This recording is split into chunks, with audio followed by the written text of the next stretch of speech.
अगर मैं अपने नर्वस सिस्टम की बात करूं तो हमारे नर्वस सिस्टम के दो मोड होते हैं ऑपरेट करने के। ठीक है, दो सिस्टम होते हैं। एक सिस्टम होता है जिसे पैरासिम्पैथेटिक नर्वस सिस्टम कहा जाता है। पैरासिम्पैथेटिक सिस्टम उस वक्त एक्टिवेट होता है जब इंसान रिलैक्स होता है, काम होता है, और इसका काम यह है कि इसने इंसान को डाइजेशन की तरफ फोकस रखना है, इसने इंसान की ग्रोथ पर फोकस रखना है। लेकिन एक और नर्वस सिस्टम भी हमारे बॉडी में है, जिसे एक और सिस्टम है जिसे सिंपैथेटिक सिस्टम कहा जाता है। और ये नर्वस सिस्टम तब एक्टिवेट होता है जब आप स्ट्रेस में आते हैं। तो उस वक्त ये सिस्टम आपके हार्मोन्स को आपकी बॉडी की, आपके ब्लड की स्ट्रीम में इंजेक्ट करता है। तो आप में हार्मोनल चेंजेस वक्ती तौर पर आती है, आपके शुगर लेवल्स बढ़ते हैं।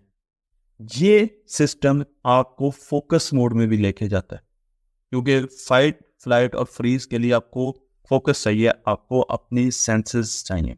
लेकिन मज़े की बात यह है कि इन दोनों सिस्टम में एक ताल्लुक है, और वो ताल्लुक ये है कि या तो आप पैरासिम्पैथेटिक सिस्टम में होंगे या आप सिंपैथेटिक सिस्टम में होंगे।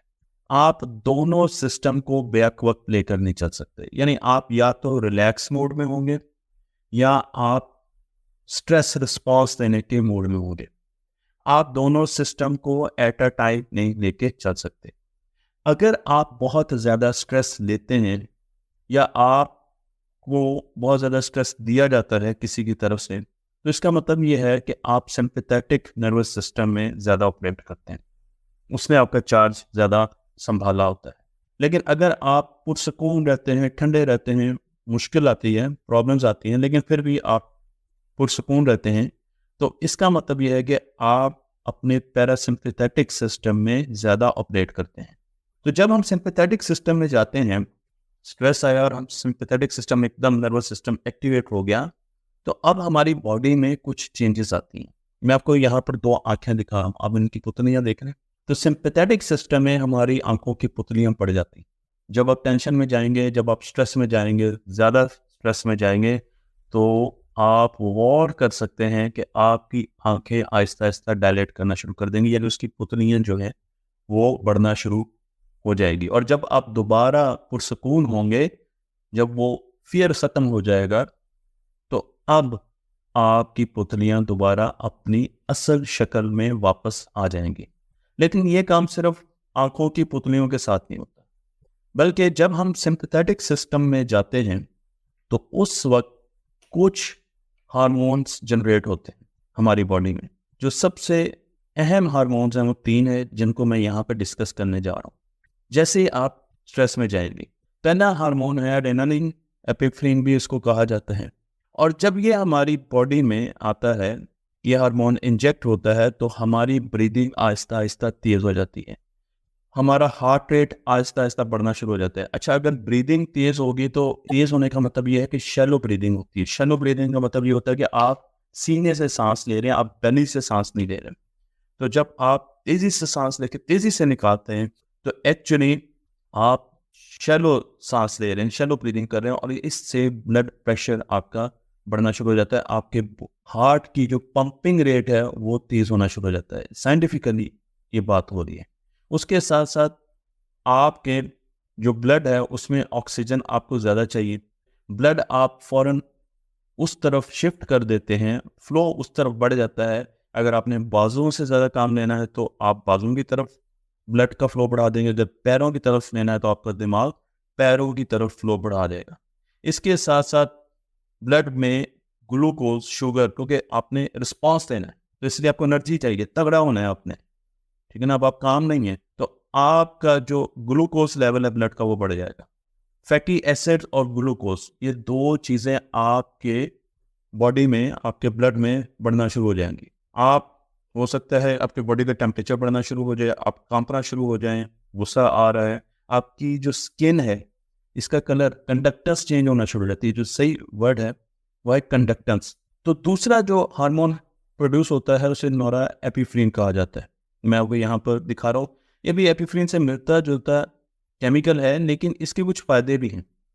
इसका फ़ायदा ये है कि ये मेमोरी को बूस्ट करता है। स्ट्रेस में आप जा रहे हैं लेकिन आपकी मेमोरी बढ़ रही है, याददाश्त अच्छी हो रही है, लेकिन कंडीशन है, अभी मैं आपको कंडीशन बताता हूँ कि किस कंडीशन में आपकी मेमोरी बढ़।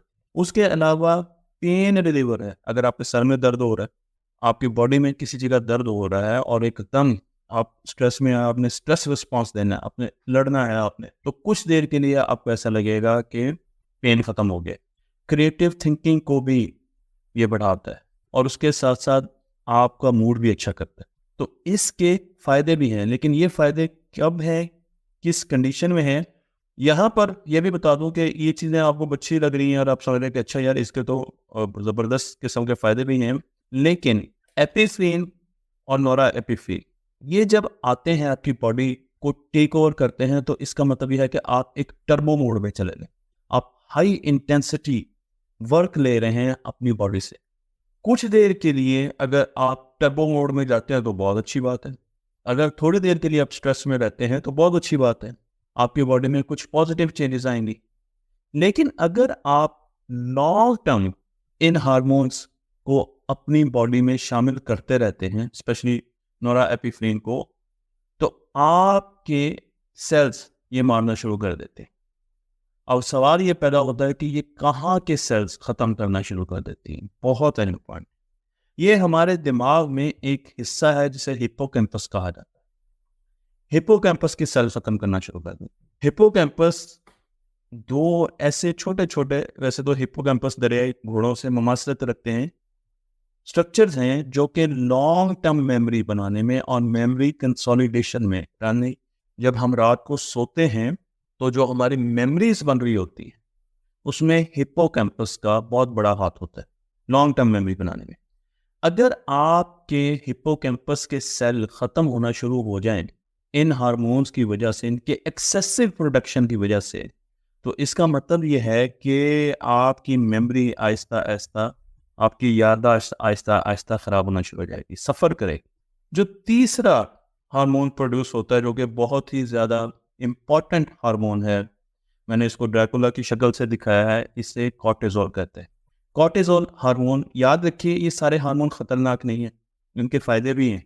अगर ये हार्मोन ना हो तो आप स्ट्रेस रिस्पॉन्स नहीं दे सकते। इसका मतलब यह है कि आप फोकस नहीं बढ़ा सकते, आप चीज़ों से, फियर से बच नहीं सकते, आप चैलेंजेस से बच नहीं सकते। तो ये ज़रूरी है आपकी बॉडी के लिए। लेकिन अगर आप एक्सेसिव स्ट्रेस में जाते हैं, क्रॉनिक स्ट्रेस में जाते हैं या देर बाद स्ट्रेस में जाते हैं, तो वहाँ पर ये बहुत खतरनाक साबित हो सकते हैं। तो जो कॉर्टिसोल है, अगर तो ये 30 मिनट से कम आप कॉर्टिसोल की प्रोडक्शन करवा रहे हैं, यानी आप कम स्ट्रेस में हैं, 30 मिनट के लिए एक स्ट्रेस आया और वो आके चला गया, तो फिर तो इतना मसला नहीं है, कॉर्टिसोल प्रोड्यूस होगा। और कॉर्टिसोल के जो लेवल्स हैं ब्लड में वो भी मॉनिटर किए जा सकते हैं, आप इसके टेस्ट भी करवा सकते हैं, मेडिकल टेस्ट भी करवा सकते हैं और डॉक्टर से रिव्यू कर सकते हैं। वो आपको बता सकता है कि आपके कॉर्टिसोल लेवल हाई हैं या नॉर्मल है, तो उससे आपको अंदाज़ा भी हो सकता है कि क्या मैं स्ट्रेस में रहता हूँ या मैं स्ट्रेस में नहीं हूँ। लेकिन अगर कॉर्टिसोल लेवल ज़्यादा देर तक हाई रहते हैं, या सपोज आप स्ट्रेस में चले गए और कॉर्टिसोल ज़्यादा प्रोड्यूस हुआ, तो अब आपका इम्यून सिस्टम इसको ये सप्रेस कर देगा जो मैंने पहले बताया। कॉर्टिसोल सीधा जाके आपके हिप्पोकैम्पस को डैमेज करना शुरू कर देता है, उसके सेल्स को मारना शुरू कर देता है। ये बहुत ख़तरनाक चीज़ है क्योंकि आपकी मेमोरी के लिए भी मसले मसाइल शुरू हो जाएंगे, क्योंकि ये ब्लड की और ग्लूकोज की जो स्ट्रीम्स हैं उनको रीडायरेक्ट करता है। लेकिन उसके साथ साथ एक टर्मिनोलॉजी है ऑक्सीडेटिव स्ट्रेस, और इसमें कॉर्टिसोल आपका जो प्रोग्राम है ना, आपकी बॉडी में 30 ट्रिलियन से ज़्यादा सेल, हर सेल में एक न्यूक्लियस है, एक डब्बा है, उस डब्बे में 30 क्रोमोसोम है इंसान में। अगर क्रोमोसोम एक भी ऊपर नीचे हो जाता है तो बीमारी हो जाती है, डिसऑर्डर हो जाता है। और इन क्रोमोसोम के जो एंडिंग पॉइंट्स हैं ना, इनको टेलोमीर कहते हैं। अगर आप इस क्रोमोसोम में या आगे डीएनए में या जीन्स में कोई भी चेंज करेंगे तो उसका मतलब यह है कि आप अपना प्रोग्राम बदल रहे हैं, आपको नई किस्म की बीमारियां हो सकती हैं या आपकी बॉडी में चेंजेस आ सकती हैं। ऑक्सीडेटिव स्ट्रेस या क्रॉनिक स्ट्रेस का एक इफेक्ट आप पर यह हो सकता है कि आपके टेलोमेर छोटे होना शुरू हो जाए। टेलोमेर उस वक्त भी छोटे होते हैं जब सेल रिप्रोड्यूस करते हैं, सेल डिवाइड करते हैं, तो इससे क्या होता है, इसकी सेलुलर एजिंग जो है ना वो बढ़ना शुरू हो जाती है, सेल एज करना शुरू हो जाता है, अब बूढ़े होना शुरू हो जाते हैं। तो अगर आप स्ट्रेस में रहेंगे तो आप जल्दी ही बूढ़े होना शुरू हो जाएंगे। इसी तरीके से अगर आप ज़्यादा स्ट्रेस में रहेंगे तो म्यूटेशंस की वजह से और इनके छोटे होने की वजह से आपको कैंसर जैसी बीमारियां हो सकती हैं। कैंसर जैसी बीमारियां स्ट्रेस से हो सकती हैं अगर हम ज़्यादा देर स्ट्रेस में रहते हैं। कोर्टिसोल लेवल्स अगर आपके बढ़ते हैं तो आपको डायमेंशिया होने का और अल्जाइमर की बीमारी लगने के बहुत ज़्यादा चांसेस है, रिस्क बढ़ जाते हैं।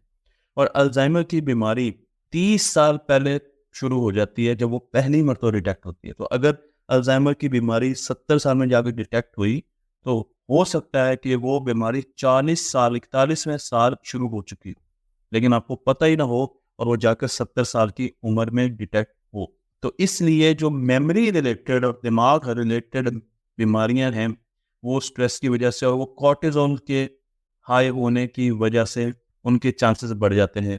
मैं आपको यहाँ पर दिमाग की तस्वीर दिखा रहा हूँ, तो आप देखें नॉर्मल दिमाग और फिर आप देखें अल्जाइमर, जिसको अल्जाइमर की डिजीज़ हुई है उसका दिमाग। तो आपको नज़र आएगा कि टेक्निकल वर्ड में जो मैटर है, वाइट मैटर, वो काफ़ी ज़्यादा डिसरप्ट हुआ है। दिमाग आप देखें तो आपको नज़र आएगा दिमाग श्रिंक हो जाता है अल्जाइमर में, छोटा हो जाता है और उसमें बहुत से डिफेक्ट्स आना शुरू हो जाते हैं और इंसान भूल जाता है कि वो कौन है। कॉर्टिसोल से डाइजेशन के भी इश्यूज होते हैं। अगर कॉर्टिसोल बड़ा रहता है तो उससे आपके जो बॉडी में बैक्टीरियाज हैं और माइक्रोब्स हैं जो कि आपके खाने को हजम कर रहे हैं वो डिस्टर्ब होते हैं। आपको खाने में हाजमे में मसला आता है। आपके डाइजेस्टिव सिस्टम की तरफ ब्लड की सर्कुलेशन कम कर देता है क्योंकि वो समझते हैं ये लो प्रायोरिटी जॉब है, स्ट्रेस में है ना, तो भाई डाइजेशन तो लो प्रायोरिटी जॉब है, immune system low priority job है, ग्रोथ लो प्रायोरिटी जॉब है। मैंने तो और काम कर दे, मैंने तो हार्ट बीट बढ़ानी है, मैंने तो मसल्स को पंप करना है, मैंने तो ब्लड ब्रेन के कुछ हिस्सों को देना है, स्पेशली रेप्टिलियन ब्रेन को देना है ताकि उनको मैं पावरफुल रहूँ और जल्दी जल्दी डिसीजन करें इससे बाहर। स्टमक में एसिड्स जो है वो भी इफेक्ट होते हैं, हार्ट बर्न होते हैं, डकार आते हैं, आपको अल्सर का मसला हो सकता है, इंटेस्टाइन के इश्यूज हो सकते हैं। तो डाइजेशन, जब भी आप स्ट्रेस में जाते हैं अमूमन लोगों को डाइजेशन का इशू रहता है।